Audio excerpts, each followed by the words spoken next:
Hello, and welcome to When They Popped. I'm Kelsey. And I'm Mary, and today we are thrilled to welcome the band that perfectly captured the mid-2000s pop rock sound. They're the suit-wearing, skinny-tie sporting group who gave us Just the Girl, a song that hit the top 15 on the Hot 100, dominated iTunes for weeks, and reached number 3 on TRL. After a 15-year break from North American tour, they're back, baby. And they recently joined the Jonas Brothers on stage, coming full circle as the band that helped inspire a new generation of musicians. They're about to go on a tour themselves. We're so excited to dive into their incredible journey and learn a little bit more about these guys. Kyle and Ethan from the Click Five joined us to reminisce on their debut album, their mega hit single, Just the Girl, what it was like being a part of that absolute rocket ship ride. They also told us what it was like to open for iconic acts like Ashley Simpson and the Backstreet Boys. They told us a story that I had never heard of before, which I'm so excited about. We also talked about Modern Minds and Pastimes, their second album, which is criminally underrated. And they told us what to expect for their upcoming tour. They also dropped some tea that there is new music coming from the Click Five very soon here on When They Popped, an exclusive. Oh my God. Our first When They Popped exclusive. Well, remember when Joseph Kahn told us he made a secret music video for Taylor Swift for King of My Heart? Oh, yes. Okay. But Our this second. is just as exciting. Yes. We're going to get new Click Five music. So without further ado, here's our interview with Kyle and Ethan. Oh, should we do a little disclaimer? Oh, yeah. Oh, my God. Wait, guys. Also, the funniest thing happened during this interview. My cheeks actually hurt from laughing so hard because Ethan, bless his soul, was having some audio issues and we couldn't figure out what it was. Like, we're a podcast. Like, we need to have good audio, right? Well, at the very end of the interview, we discovered that he was sitting on his phone, which happened to be recording him for the podcast. So if you hear any funny parts, we're going to do our best to edit it, but just bear with us. We all make mistakes. And give us some grace. Ethan was sitting on his microphone. You know, they're rock stars. We can't expect them to be like podcast tech professionals also. He's a rock star, baby. Okay. He's a rock star. He's focused on dropping new music for us. So like that's where his focus should be. So if you hear anything funny, that's what it is. Okay, disclaimer over. Without further ado, here is our conversation with Ethan and Kyle of the Click Five. Kyle and Ethan from the Click Five, we are so excited to have you guys on When They Popped. So to get us back in that naughty oddies mindset, if you will, we have a few rapid fire questions just to get you back in the mood. So we want to start with the obvious. And Ethan, this one may be more geared towards you. Do you have any of those iconic skinny ties still lying around from your first album? Oh, yeah. You do? Amazing. Is it making a comeback? Actually, one of them already did. We did a tour in May in Southeast Asia, and we wore the suits. And I don't know about Joe and Kyle, but I still have this tie that was like we had these custom ties made back in like 2007 by this guy named Tomer. Actually, he made suits for us and ties, and I still have my tie, and I busted it out. Yeah, we used to call him Toma. Get a Toma suits on. Yeah, we have like guitar straps and stuff from then too, like that are bedazzled and have like sparkles on them and stuff, and we use those on this tour. Part of like everything you said about nostalgia, like we're just going straight for the heart of it with everything. It just feels good to like have fun with it, not take ourselves too seriously. And we're just going, you know, full on matching suits and just doing the whole thing that we used to do back in the day. And it's just really fun. It's awesome to see people's reaction to that too. So every chance we get, we're using things from yesteryear. Speaking of yesteryear, how about the hair? I mean, your hair on the Modern Minds and Pastimes cover. Would you ever bring it back? Well, there'd have to be some sort of like AI or Photoshop involved. That cover, I don't know if y'all could tell, but it was like severely Photoshopped. It was so ridiculous. Like ridiculously Photoshopped. Like they added, I wish I had a side by side of like what we actually look like in that picture, and then the stuff they added with Photoshop. There's at least like a couple extra inches of like hair and Flock of Seagulls vibes, and then of course the swoop. I don't know about the swoop. I don't know if the swoop is going to come back, but we might do a spoof. I love that. Okay, so this is for both of you. Rapid fire, first thing that comes to your mind, if you had to describe the Click 5 experience in the mid-2000s in just 3 words, what would they be? You could have 3 words each, if that's helpful. Oh, man. A Click 5 experience in the mid-2000s. Oh. Emo. Yeah.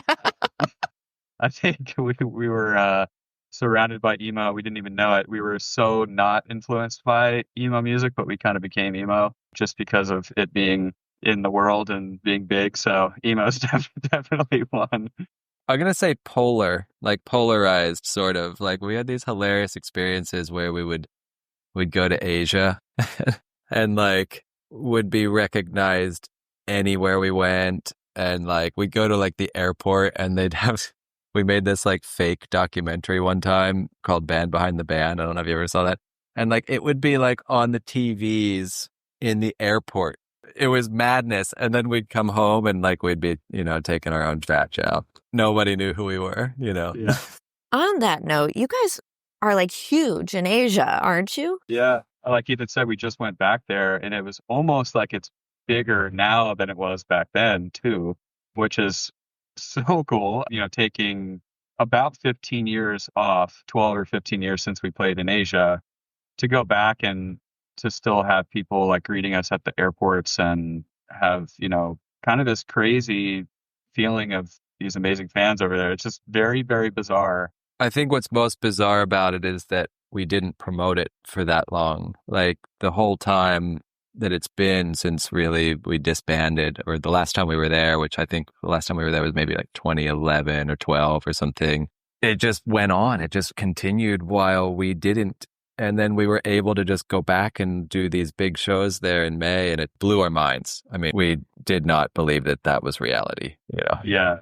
This whole like comeback we've had things come up over the years and they just didn't work out. Either it didn't make sense or everybody's heads weren't in it or something, or the gigs weren't something we felt inspired to do or something like that. So we've had, little things happen over the years. But then finally this one, we were like, okay, this actually sounds like worth exploring. We're all feeling good about it. So this time it was just like, let's dip our toes in here. Let's kind of do it in phases is how we were looking at it. Like phase 1 is like, let's go play a couple shows in Asia. And minute 1 of the first show, we were like, we're back, baby. We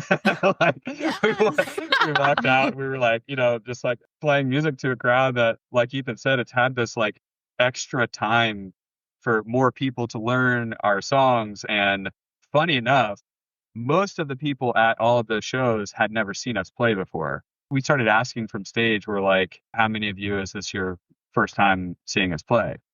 And at every show, it was like almost the whole room. It was like 80% of the room raised their hands. And we're just like, how? What? Like, we totally thought it was going to be, just people that saw us back then. But it's a lot of new people. It's like, just the records being out for another 15 years has gotten some more love and more chance to get into new people's ears. So that part has been very cool. It's vintage now.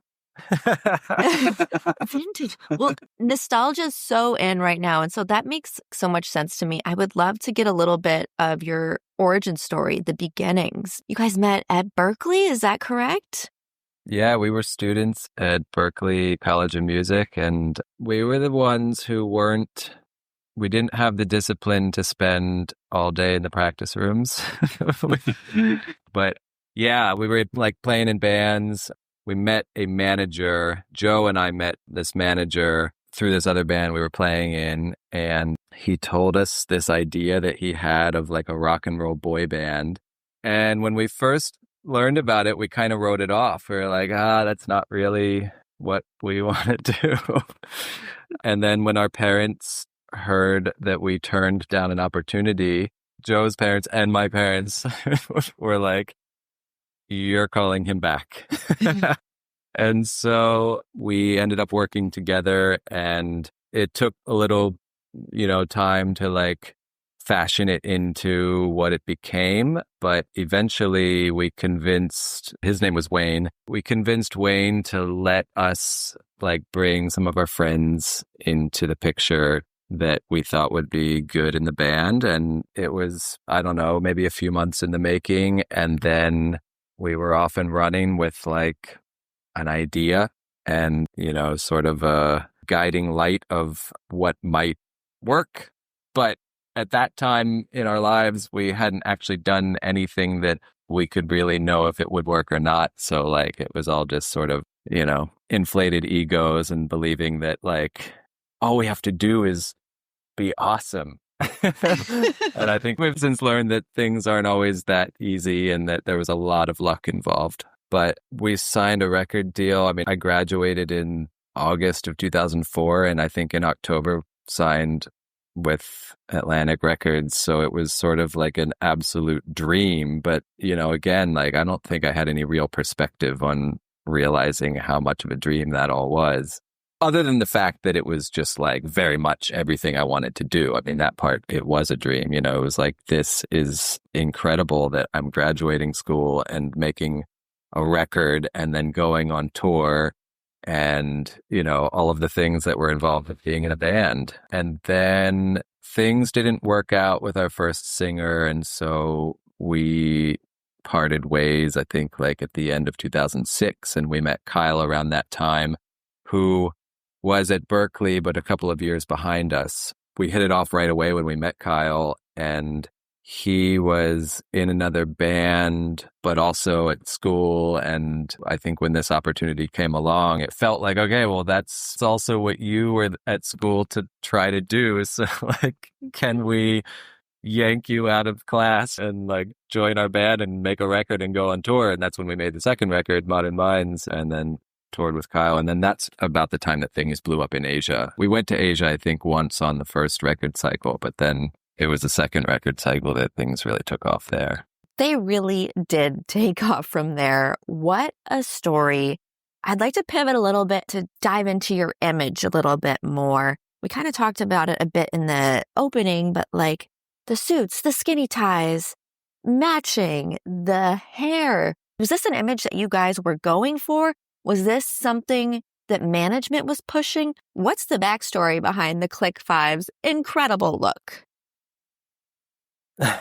So when Joe and I met Wayne, the manager, his pitch was to be more like dressed like the boy bands of the time, like NSYNC and stuff like that, which was what was huge then, and like wanted us to wear like tracksuits. I literally cannot imagine that. Which today I think would be hilarious. Like that would have been so amazing and awesome in a way. But like Joe and I were just like, what? Tracksuits?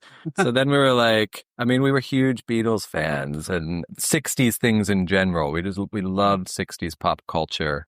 And so that's where the suits thing came from. And the haircuts was kind of just an homage to like the mod thing. I mean, a little bit Beatles, but also like the Rolling Stones and the Who and like the whole like English 60s mod culture. And we got Wayne to kind of like go along with it. We were like, Wayne, we think it should be more like this. And he was, I think, reluctant to let us have control, but at the same time recognized when things were, a good idea or whatever. And so that's what it became. Hence the matching suits. Holding a big box of tracksuits, and you guys are bringing this to him. He's like, all right, yeah, I guess we could do that. Yeah, I guess I could use these for something else. That's so good. Well, that's pretty cool that you guys had a say on that. A lot of people we talked to from this time didn't really have a say in their image and it was kind of just doing what they were told. Yeah, I will say, like, we were marketed younger than I think any of us really wanted to be at the time. And I think, like, now in retrospect, that's probably a good thing because, like, if we have fans who are 10 years or 15 years younger than us, that's all good. But, like, when we were 24, we wanted to have fans who were our age. We wanted it to feel more. Meanwhile, Mary and I were 12 and eating it up. So there you go. I'm very happy to say that maybe that all worked. Yeah. Our moms loved the Beatles look. They approved.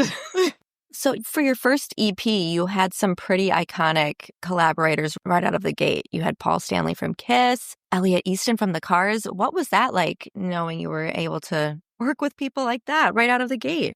Yeah, so Paul Stanley was our manager, Wayne Connection. Wayne tour managed Kiss in the 80s when they were in their non-makeup phase. And so he was friends with them. And Paul, I think, was looking to get into like songwriting for younger things. And I think we sent him a bunch of songs that maybe we were working on. And then he was interested to write. I sadly did not get to participate in that because I was sort of on like guitar duty that week. In the studio, our producer, Mike Deneen, was like, no, you can't go. You have to stay here and play guitar on the record. And so Ben Roman's keyboard player and like primary songwriter, he went and wrote with Paul. And then Elliot Easton, I don't remember the connection, but we were huge fans of the Cars and we were a Boston band. And there were so many like winks and nods to the Cars and that has continued on our records. So somebody just must have reached out to Elliot to ask him to play a guitar solo on the record. And he very graciously accepted. And he flew in from LA very early one morning, came to the studio, recorded, hung out with us like for the afternoon. Greg Hawkes, the keyboard player from the Cars, he came by and hung out. And then Elliot flew home that night, so it was like a very brief encounter, but it was awesome. Oh my gosh. Well, I'm sure your parents at that time were like, see, I told you. Why would you have turned this down? We have to talk about Just the Girl and your debut album, Greetings. Is it Emery House? I want to make sure I'm pronouncing this correctly all these years later. Yeah, Emery House. It was named for Emery Road in Boston, so we just spelled it Emery House. So Mary and I went to Boston University, so we are Allston rats. So when we found that there was an album named after a house in Allston, we almost fainted because that's iconic. Did you find the house? I'm going to do it this weekend. I still live in Boston, so I'm going to do the Click 5 Heritage Tour before I go see you guys. 21 Emery Road. So we were always on Gardner Street. Speaking of Allston rats, there were rats in that house when we lived there. It was pretty rough. They don't call it Rat City for nothing. Yeah, but it was our own little rock and roll fraternity. So cool. And we had a good reputation for the parties there. I'm sure. Oh my gosh. And the best stoops ever to just get some music out there. Love it. So let's talk about Just the Girl. But I keep coming back for more. She's just the girl I'm looking for. This was written, talk about another impressive collaborator, Adam from Fountains of Wayne. I mean, tell us about the first time you heard this song. Did you love it the second you heard it? Can you think back to that time? Yeah, I can definitely think back to then. So that was a friend of Wayne's that had a relationship with Adam, and somehow that song was sitting around on a hard drive not being recorded by somebody. I have no idea, like in retrospect, like how is that possible that that song wasn't spoken for? Because Adam wrote for a lot of different things, and I think he originally wrote it for Fountains of Wayne. And it just didn't quite fit with what they were doing. But the original demo was sort of acousticy and very like Dawson's Creek kind of vibe. And so when we did it, we worked up an arrangement that was sort of halfway between what Adam's original demo was and where it ended up. But it was definitely Mike Deneen, our producer, that steered it into like going way more like power pop, rock and roll, like distorted guitars and big drums kind of thing. I think before we met Mike, we were doing it a bit more like pop, less of the rock, I guess. It was more dialed up on the pop side. But that song opened so many doors because Mike Deneen also had produced Fountains of Wayne, and that song is what made him become interested in even working with us in the first place. It was that song along with 3 others. We did our initial demo was with 3 other tracks, and then that's what landed us a record deal. And then that song obviously was the first single, which put us on the map. So yeah, I mean, it was such a monumental thing that, you know, you couldn't have planned on something so incredible to happen like that. And the first time I heard it was in Wayne's office, and my response in the moment was just like, wow, yeah, this is really catchy. But it was the next morning that I woke up with it just totally going through my head after hearing it only once the day before. And it's like, that was like, okay, there's something really catchy about this because I can't get it out of my head and I've only heard it once. So yeah, it was. Was he singing it? Was it him singing it on the demo? I don't think so. It'd be interesting to dig up that initial demo. I don't think it is him singing it. I think he must have hired someone to sing it. Because like I said, it was more in the like Dawson's Creek acoustic-y sort of world. I mean, it had like drums and there was like an electric guitar, but no like distorted like rock guitar or anything like that. That would be cool to dig up. Yeah, I still have yet to hear that too. Oh, you've never heard it, Kyle? Dude, I've never. I'm loving this whole story, by the way. Okay, yeah, I gotta dig it out. I need some popcorn. I'm just enjoying. But we're gonna get to you, Kyle. Don't worry. No, I'm having a blast. I've heard this story so many times or versions of it, and literally every time something new that comes up, that I'm like, whoa, what? Like, so we have the Mensers and the Geesies to thank for all this. I didn't know that they like were the ones that pushed you guys. That's so funny because you weren't gonna do it, right? You were just like, that's not for us. Yeah, I mean, like, we wanted to be, like, real, authentic, whatever. You know, we wanted it to happen totally organically. And so we just had this feeling of, like, I don't know, it feels contrived to, like, have this idea in place beforehand and a manager and then, like, go and do it, like, in this sort of put together way or whatever. And I don't know, we were rock and roll purists and our parents were like, no, you're not. Yeah. Our parents were like, we just paid for you to go to college. You're calling that guy back. Berkeley success story. Absolutely. Well, let's talk about the monumental success of Just the Girl. It reached number 11 on the Billboard Hot 100. It took the number 1 spot on the U.S. digital song sales chart. It was number 3 on TRL, which was our cultural marker of what's cool. So that was a big one. My iPod burnt it out. Like, you went platinum in my house, but you also went platinum everywhere else as a digital single. I mean, were you expecting it to be that big of a hit? I know you woke up with it ringing in your ears the next day, but what did you make of all of that? I mean, that's your debut single of your debut album. You know, expecting is such a weird word. Like, yes and no. I mean, it was like, in some ways, it was kind of unbelievable. Like, it felt like the film, That Thing You Do. I don't know if you've seen that. But yes. Like, oh, my God.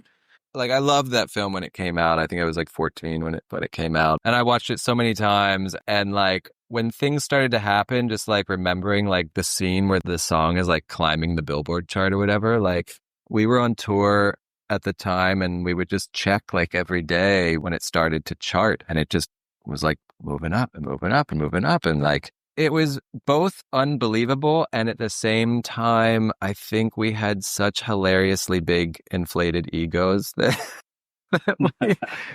we were like, yeah, no, this is right. Of course.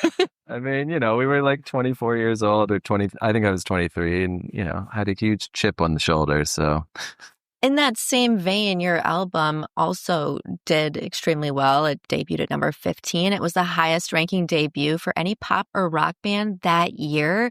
Like, would you say this is the moment when you popped? I mean, when they popped. And so we always like to hear when our guests feel that they popped. Was that moment for you? Is there a specific moment for you guys in your mind when you felt that? Okay, I'll give you like a typical music business story. Like, yes, I think when that happened, like that first week, I remember the first week of sales rolling in and we were just like, wow, like that's a solid first week. But we also thought it's only up from here, you know? Like, we thought it was going to grow. I mean, we definitely thought that we would like hit 1 million within like, you know, 6 months, maybe a year or whatever, without realizing how hard it is to actually hit 1 million ever. But the hilarious music business story is the day the record came out, the president of the label resigned. And there was like a personnel changeover. I won't name names or whatever. But yeah, I mean, our team that was really championing us at the label within like 3 or 4 months was mostly gone and new people came in. And our A&R guy stuck around. He was able to keep his job, but a lot of people were not so lucky. And I think we did notice this shift. It took a little bit of time, but we noticed this shift then after that like it was actually going to be harder to like keep that momentum going than we initially expected. or thought that it would. But we were naive and we had nothing to measure it against. So like when the first week of sales did awesome, we were just like, cool, next week will be even better. Yeah. Was the album's release or that single's release like your holy shit, I've made it moment, would you say?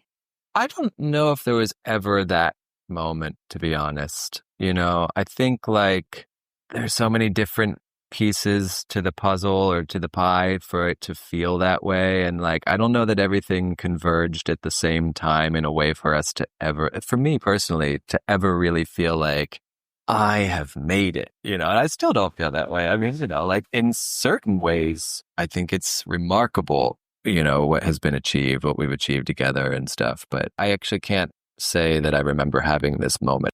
Fair enough. We get that from a lot of people, surprisingly. You're just so humble. We get it. Okay, one last question. I'm old enough to know better. Some time and perspective will do that to you, right? So one last question, and then we want to talk about Modern Minds and Pastimes. But after your debut album came out, you guys started touring and you performed your openers for some of the most iconic musicians of our time. Ashlee Simpson, love her. Alanis Morissette, Jesse McCartney, and Backstreet Boys. Do you have any memories that stand out from performing with these people? I was surprised to see Backstreet Boys after hearing that you guys didn't want to be like a boy band. Was there any tension there? No, there was no tension. And honestly, I mean, once we were just in the world of like going for it, an opportunity was an opportunity, and actually I became a big fan of the Backstreet Boys while on tour with them. We love Backstreet Boys.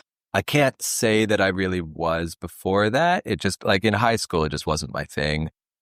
But standing out in the audience while the hits are coming and keep coming, it's kind of, you realize, okay, that is why there are so many people here to see the Backstreet Boys. So many great songs. They're great performers. I mean, a fun memory from that tour would be on the last show, which I think was in like Montreal or something like that. We got their crew to let us use the hydraulic lifts that they would start their show using. And we like came out they had this song at the time that in their music video, they were like dressed like 80s metal. Oh, Just Want You to Know. Yes. I just want you to know. So the way they looked in their video for that, we basically dressed up like that, but with like their merch. Like we had like wigs and stuff like that, but we also had like Backstreet Boys shirts that we would like tear the sleeves off of and cut off. Like, so they were like exposing our midriffs and stuff. And we came out during that song without them knowing that was going to happen. So like that song's happening and they're like in the front of the stage and like their hydraulic risers are like bringing us out. And like the fans like went crazy and like they didn't know what was happening at first. And then they turned around and they're just like, oh my God, what is happening? And we like walked down the stairs in their triangle formation, like the way they started their show every night. So it was a good spoof on their last show of the tour. That's incredible. Do you remember what their fictional band was called in their music video? I don't. Do you? Oh, Mary and I are huge Backstreet Boys fans. Look it up. It's a fun one. Okay. That is hilarious. And all the Backstreet Boys fans who listen to this podcast are going to lose their minds when they hear this story. Yeah, there's probably a video of it out there somewhere. I know there used to be, at least. That was incredible. As Kelsey said, we'd love to get to Modern Minds and Pastimes. So in 2006, Eric left the Click Five and Kyle, you joined.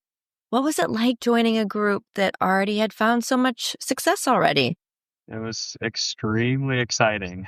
And like Ethan said earlier, I left Berkeley to sign a record deal with Atlantic Records with these guys. And it was all so fast. I think I knew you guys for a matter of months at that point. I met you in like middle of 06, roughly, late 06. And then when I came back for my junior year, at the beginning, I like got a knock on my door and it was these idiots and they had a bottle of Dom and a record contract. Well, that's iconic. So crazy, so cool. We had a blast that day. And it was one of those things like I actually didn't tell anyone about this as it was happening. Like I didn't even tell my parents. I didn't tell my friends. And then I kind of started to tell like a couple close friends that like this was maybe happening. But it was only like when it actually seemed like, I was going to do this that I started to like tell a couple people.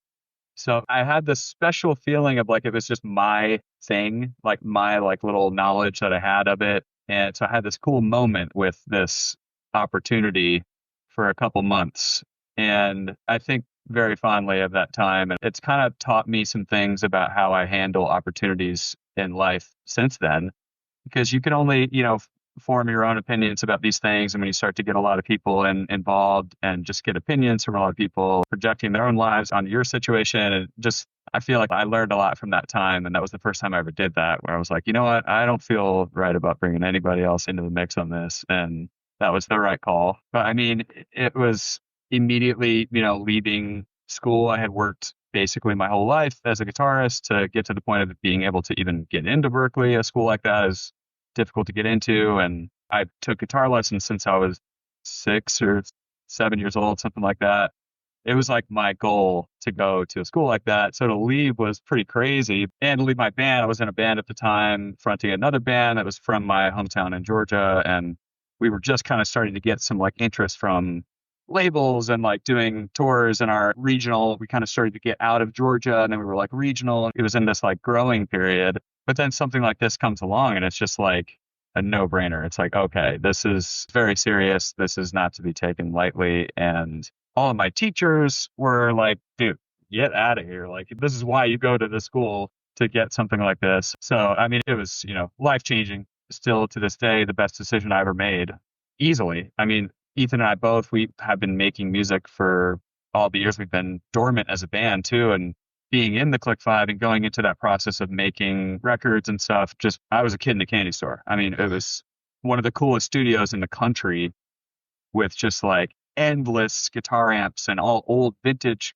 gear and synths and every different type of drum set you could imagine, and all like real, old soundboard called a Neve. That's just like, the holy grail of Mike Prees and this thing. It's just one of those things of like, now that it launched us into this career of, okay, we're doing this for real.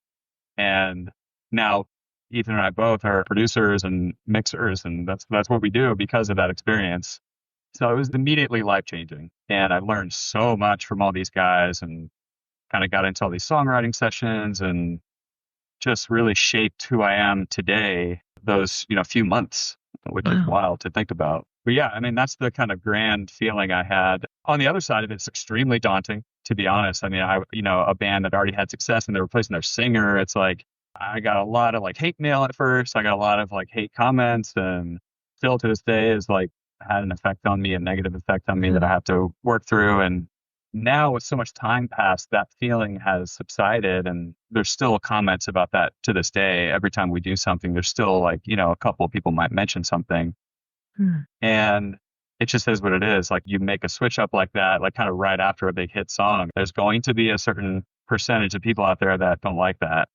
And I think, I have to just understand that. So back then there was a lot of difficulty with it too. As exciting as it was also this, like, I was kind of like, always felt like a back seat, but the good far outweighed the bad, and now it clearly is, it was the right choice.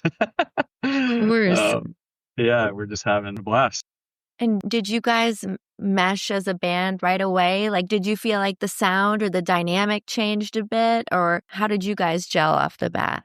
Yeah, I mean, thinking back, it was one of those things where it was just like, I have this feeling now, being much older, and kind of that thing of like, if people aren't really a good fit for you, or if there's people that are like pull the energy out of you as opposed to like give you energy, and trying to focus, your relationships on the ones that give you energy. And I have this thing of like, certain people you just click with, and it's like the things that come out of their mouth, you have a response to, and it's just like a back and forth. There's like some like wavelength there.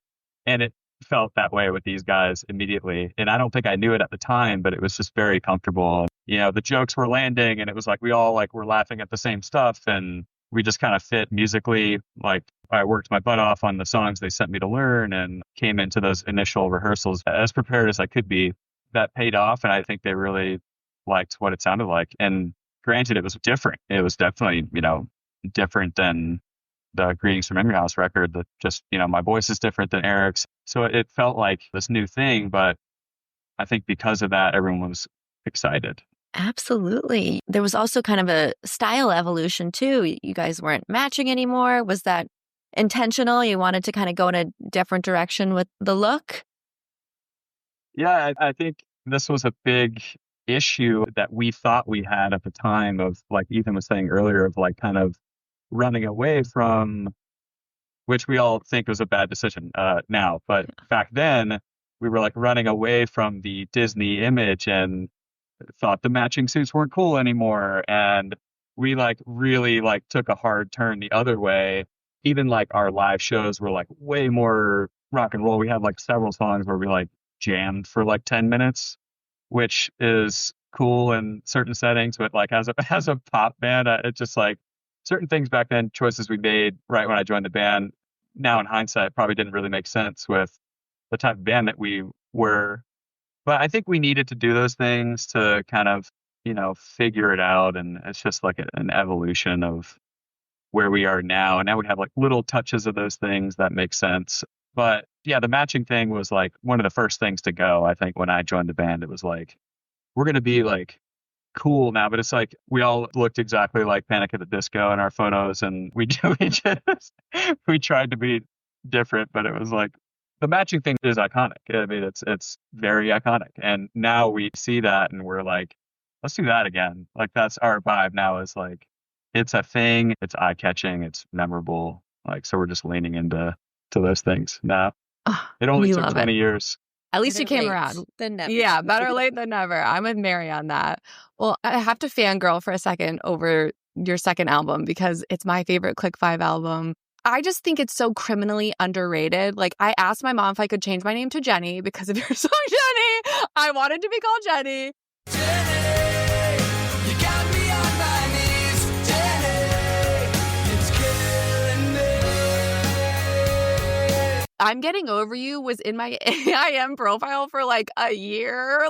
Maybe I'll believe it like it's true. I'm getting over you.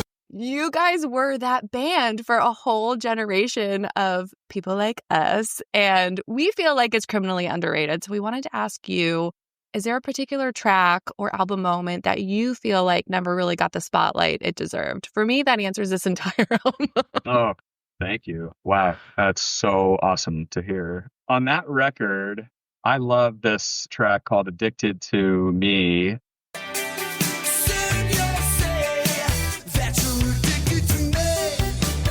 That was one of the first songs. I actually remember this moment, Ethan, when I was like joining with you guys, where we were playing that song in one of our bedrooms in Watertown.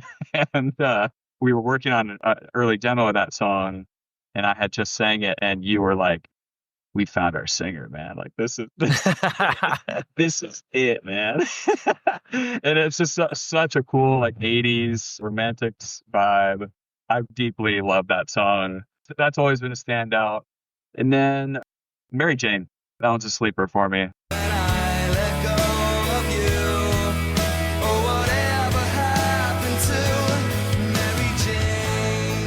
That one has come back around to be like a favorite of mine now. Like playing that live just feels amazing. And more people know that song than we ever thought. That's a pretty decent sing-along moment in the shows in 2025, which is pretty cool. So yeah, those two. What about you, Ethan?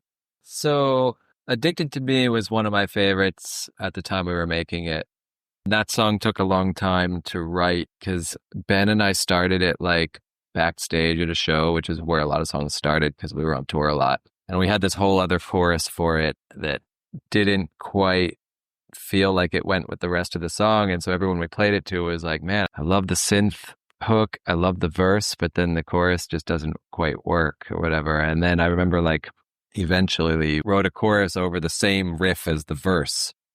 And it was like, oh, that was more simple than we thought, but that's probably what it should be. And that one, yeah, like I love playing that one live, and I've always liked the record of it.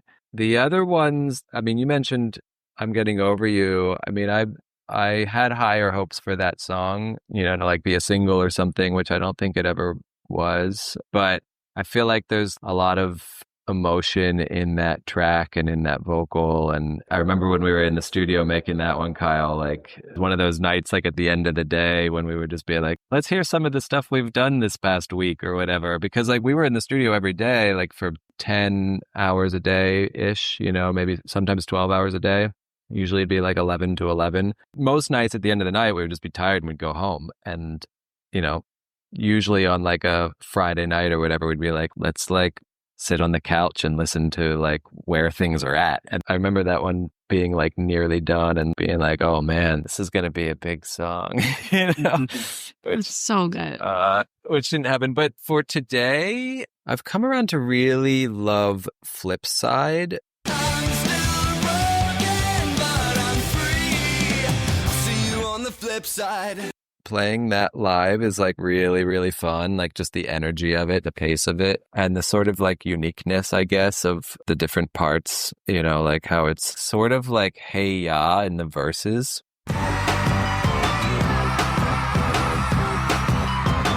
Yeah.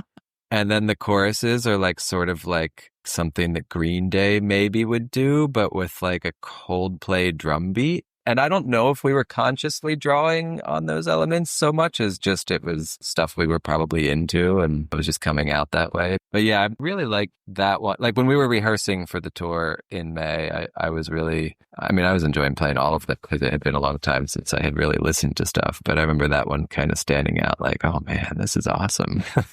So make the track list for your upcoming tour.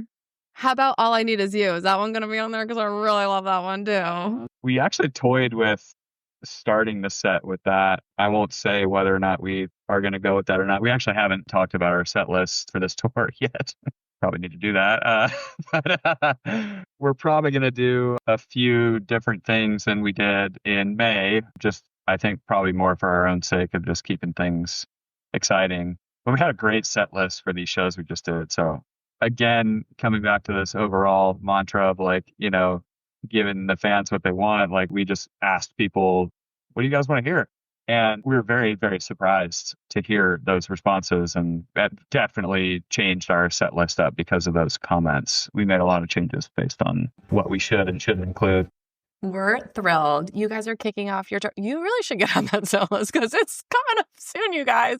This will be your first North American tour, though, in 15 years. I mean, that's insane. You're hitting up LA on October 14th, and then you're going to Las Vegas, New Haven, New Jersey, Boston. See you there. New York, Philadelphia. There's a couple more shows in there.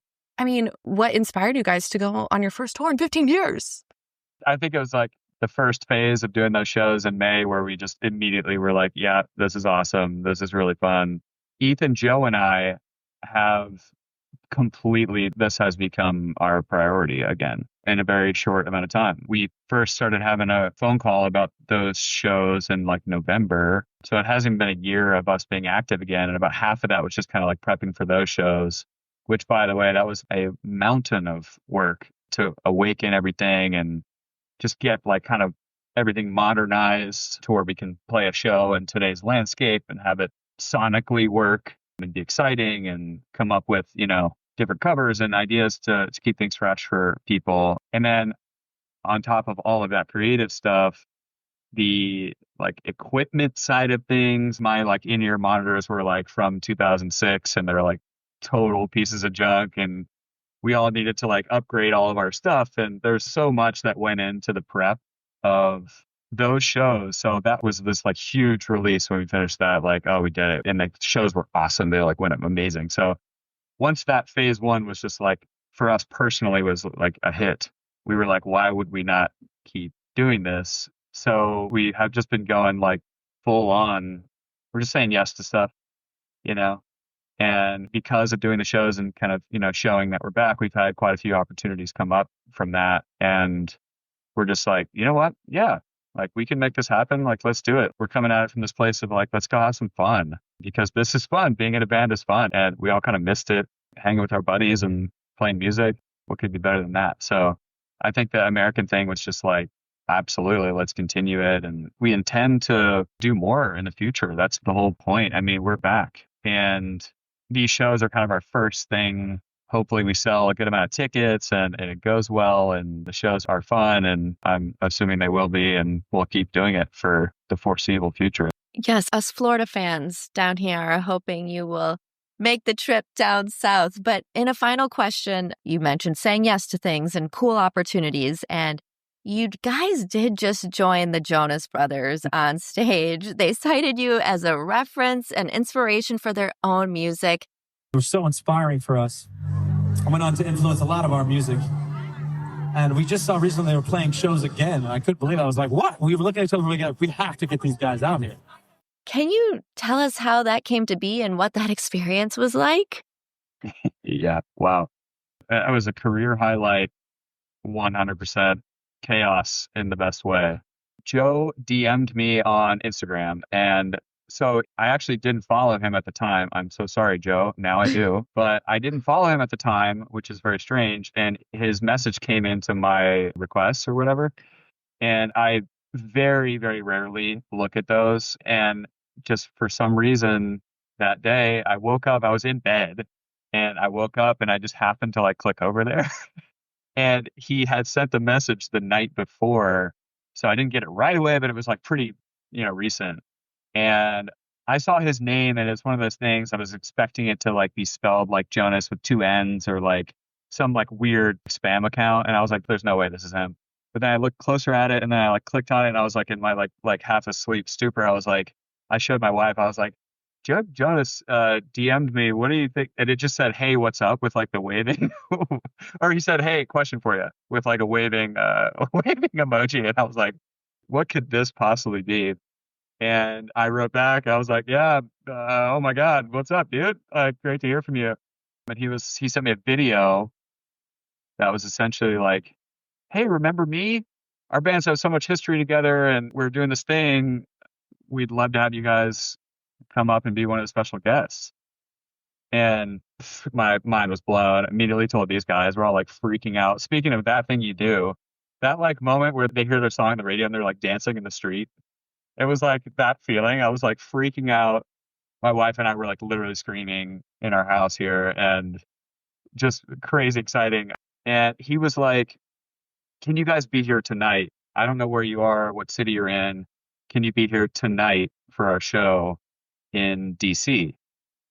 And I was like, oh, we literally looked at every possible option to get there, but it just wasn't feasible. Me and Joe are here, and Ethan's in Philly. So we even looked at like those like consumer level private jets that would have been like so much money, but we were like, oh, it's probably worth it. Like, should we do this? And even with that, it just wasn't possible. The timing wasn't going to work. So I wrote it back and told him that, and he was like, oh, dude, no worries. Just pick one of these. And he sent me every single one of the rest of their tour dates, like 40 options. Like, what a sweet guy. Like, he's just the nicest dude ever. They all are.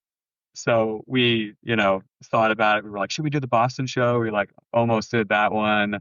But then after we thought it through, we were like, you know what? We should just do like the first one, just kind of like capture this moment and just do the very first one that's available that he sent. So that was the Camden, Jersey show, which worked out for Ethan. He was already there. We were all systems go, and we flew out the next day.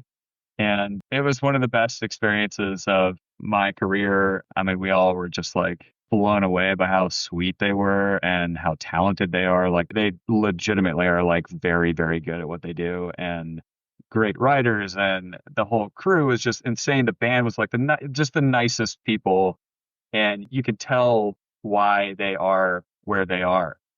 And that was just like wildly apparent. You get in this environment, and Joe is just like the coolest dude, just like hanging out with us for sound check. And we ran the song one time, and that was the first time I think in my whole career where I like put in-ears in, and it was just like, this sounds incredible. I didn't have any comments for the sound engineers or anything. Like, it was wild. We all just like put our ears in, and we were just like, whoa, all right, we're playing. Here we go. All right, we're doing it.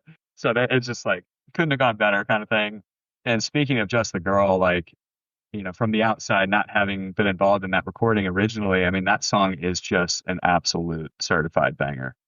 It's such a good song. And it kind of shows you, like, there was 25,000 people there.